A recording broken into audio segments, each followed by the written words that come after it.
Nah, yang dilakukan Gus Jazuli, yang dilakukan oleh Kiai Ahmaduddin, yang dilakukan oleh Kiai Ubaidillah, pamannya Gus Baha, itu melakukan desakralisasi terhadap wacana bahwa habaib itu dzurriyyah. Nah, ini kan berbeda. Jangankan saya atau Gus Jazuli, Kiai Ubaidillah pun berbeda dengan Gus Baha yang keponakannya. Gus Baha tetap memelihara sakralisasi dzurriyyah habaib ini, sementara Kiai Ubaidillah meruntuhkan sakralisasi. Kenapa Gus Baha tidak melakukan desakralisasi? Kenapa Gus Baha tidak bisa melakukan takdis afkari dini? Kenapa? Karena Gus Baha saya langsung ke Dr. Soleh Basari. Ini kita membuka diskusi ini hampir 20 menit. Saya ke Dr. Soleh Basari dulu. Dr. Soleh Basari, ini Gus Baha ini idola saya ini. Jadi maaf ini Gus Baha bukan membelejetin atau apa, tetapi saya menyajikan ini karena banyak di medsos berseliweran, maka saya mencoba untuk membuka diskusi ini.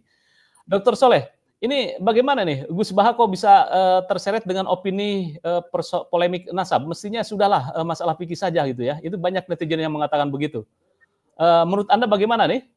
Kok bisa gitu kan ya? Atau ini hanya candaan Gus Baha ya sebagai sosok ulama NU? Silakan Dr. Soleh Basari. Ya, assalamualaikum warahmatullahi wabarakatuh. Selamat malam Kiai Ubaidillah, selamat malam Gus Jazuli yang saya banggakan. Luar biasa, orang pertama yang mengkritik dalam tanda kutip Gus Baha gitu. Ya, begini, saya dalam banyak hal atau terkait dengan kritik nasab terhadap Gus Baha yang dilakukan Gus Jazuli ini, saya setuju 100% ya. Kenapa? Ya kita atau halayak kaum Nahdliyin idealnya tidak membebankan semuanya pada Gus Baha. Kasihan sekali Gus Baha ini udah melakukan banyak hal, udah melakukan banyak terobosan, udah menghadirkan banyak solusi yang mauquf ratusan tahun bahkan ya, tentang qaul, tentang hadis, tentang fikih satu sisi. Sisi lain, saya punya catatan terkait hal ini tentang Gus Baha. Pertama adalah sepanjang yang kita dapat akses tentang Gus Baha ini, Gus Baha itu adalah sosok fuqaha sejati. Fuqaha dalam konteks ini adalah beliau karakternya adalah karakter fuqaha dalam aliran jumhur. Kalau dalam aliran jumhur ini otomatis Gus Baha ideologinya adalah ideologi mayoritas. Jangan berharap Gus Baha ini melakukan sifatnya kontroversi atau syad, itu hal yang nggak mungkin. Misal bicara soal yang dikritik oleh Gus Jazuli ini, yaitu memang karakter Gus Baha. Tidak mungkin seorang Gus Baha untuk ikut Kiai Imad atau ikut Gus Jazuli. Tidak mungkin seorang jumhur itu ikut yang kontroversi yang syad. Secara fikih itu tidak mungkin. Karakternya memang udah begitu. Itu pertama. Kemudian yang kedua, dari sekian yang kita dapat nikmati dari Gus Baha di medsos, atau pengajian-pengajian secara langsung di kampus-kampus kayak di UII atau di pesantren-pesantren, itu sosok Gus Baha itu setidaknya punya dua warna. Pertama saya yang sebut tadi adalah fuqaha, yang kedua adalah seorang mufassir. Nah, itu lekat sekali sebagai fuqaha, Gus Baha menguasai hampir semua pendapat qaul atau aliran fikih secara luar biasa ya. Nah, dan itu turos atau warisan keislaman klasik abad pertama, abad pembentukan madhab-madhab fikih mulai akhir abad ke pertama Hijriah tahun 90-an Hijriah hingga generasinya Imam Ibnu Hambal, imam madhab terakhir, sekitar awal abad ketiga, akhir abad pertama dan awal abad ketiga Hijriah, beliau Gus Baha menguasai secara luar biasa. Nah, itu terkait dengan fikih. Kemudian hingga setelah para mujtahid, era mujtahid, awal abad ketiga ini berakhir, ketika Imam Ibnu Hambal mangkat, kemudian masuk ke generasi muhaddisin, di mana Imam Bukhari, Imam Muslim, Nasa'i, Tirmidzi, dan lain-lain, bahu-membahu membangun keilmuan hadis, Gus Baha juga mengikuti itu dengan luar biasa. Artinya apa? Artinya di masa keilmuan pada masa keemasan Islam, mulai Umayyah, kemudian Abbasiyah, itu kan masa-masa keemasan keilmuan Islam. Gus Baha menguasai dengan luar biasa di era-era keemasan Islam itu, sekitar 300-an tahun, atau sekitar 3 abad ya.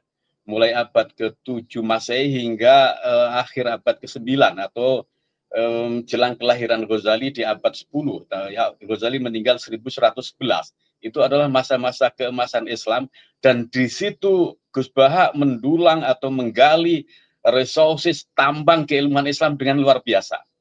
Nah, ketika masuki era-era krisis, kalau istilahnya Thomas Kuhn itu kan ada normal science, krisis, kemudian lahir keilmuan baru. Normal science dari abad pertama hingga abad ketiga Hijriah, atau dari abad 7 hingga abad 9 Masehi, zaman keemasan keilmuan Islam, itu normal science dikuasai secara luar biasa oleh Gus Baha. Kemudian masuk pada krisis, ketika Baghdad jatuh tahun 1258, keilmuan Islam itu kemudian perlahan runtuh, kemudian secara perlahan berpindah ke barat. Nah, dari situlah kemudian munculnya atau lahirnya klaim-klaim yang sifatnya halusinatif, klaim-klaim yang sifatnya model-model fakih muqaddam dan lain-lain, itu menurut saya tidak bisa di-track secara baik oleh Gus Baha sebaik tracknya Gus Jazuli atau tracknya Kiai Imaduddin.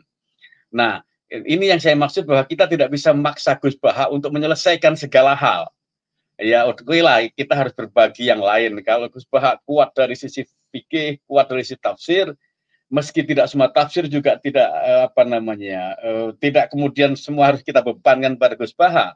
Dalam konteks Al-Kashaf misalnya, kita jarang mendengar Gus Baha menyebut atau mengutip Al-Kashaf, kitab tafsir yang nuansa filsafatnya sangat kuat. Nah, dari konteks-konteks seperti itu, di luar tentang tafsir dan di luar tentang fikih, Gus Baha ya kita akui, kalau dalam bahasa saya tidak bisa kita paksa untuk menghadirkan pendapat-pendapatnya yang brilian, sebrilian pendapat fikihnya atau pendapat tafsirnya. Jadi dalam konteks ini maka saya setuju 100% dengan Gus Jazuli, adalah konteksnya seperti ini. Nah, kemudian keilmuan matang dalam keemasan Islam yang dikuasai secara luar biasa oleh Gus Baha itu menghadirkan atau mentipologikan bahwa model keislaman atau model pemikiran atau model fikihnya Gus Baha itu adalah pemikiran yang melegitimasi realitas. Kita tidak bisa berharap dari Gus Baha itu kritisisme.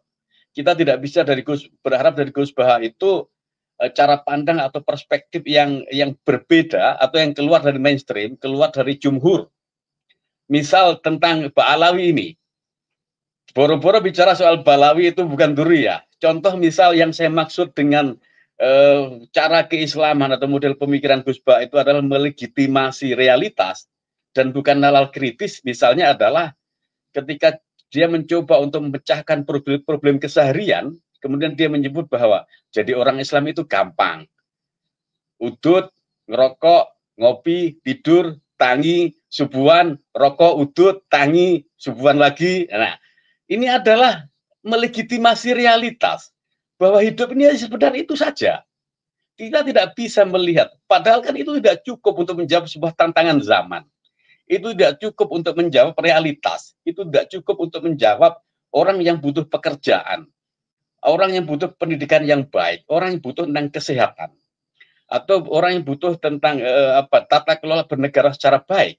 Apalagi bicara soal sejarah klasik. Nah, ini adalah contoh dari model keislaman Gus Baha. Nah, ya tapi itu udah warna yang menonjol, yang tampak, yang kita lihat, dan kita tidak bisa kemudian bahwa wah berarti Gus Baha salah, bukan berarti seperti itu. Gus Baha menghadirkan seperti itu. Beda kasus kalau misalnya kita sedikit bergeser ke keilmuan Islam lebih kontemporer, misal soal Naqdu Taqdis Afkar Dini, kritik atas sakralisasi keilmuan agama, kritik atas sakralisasi wacana agama, kritik atas sakralisasi diskursus agama. Nah, yang dilakukan Gus Jazuli, yang dilakukan oleh Kiai Ahmaduddin, yang dilakukan oleh Kiai Ubaidillah, pamannya Gus Baha, itu melakukan desakralisasi terhadap wacana bahwa habaib itu dzurriyyah. Nah, ini kan berbeda. Jangankan saya atau Gus Jazuli, Kiai Ubaidillah pun berbeda dengan Gus Baha yang keponakannya. Gus Baha tetap memelihara sakralisasi dzurriyyah habaib ini, sementara Kiai Ubaidillah meruntuhkan sakralisasi. Kenapa Gus Baha tidak melakukan desakralisasi? Kenapa Gus Baha tidak bisa melakukan takdis afkari dini? Kenapa? Karena Gus Baha kajian-kajian yang dieksplor secara luar biasa adalah pada zaman kematangan keemasan keilmuan Islam, dan itu terjadi di abad pertama hingga ketiga Hijriah, abad ke-7 hingga ke-9 Masehi. Sementara konteks sekarang sangat berbeda jauh dengan itu dan tantangannya berbeda, maka kemudian kritik atas wacana agama, kritik atas diskursus, kritik atas sakralisasi itu menjadi penting saat ini.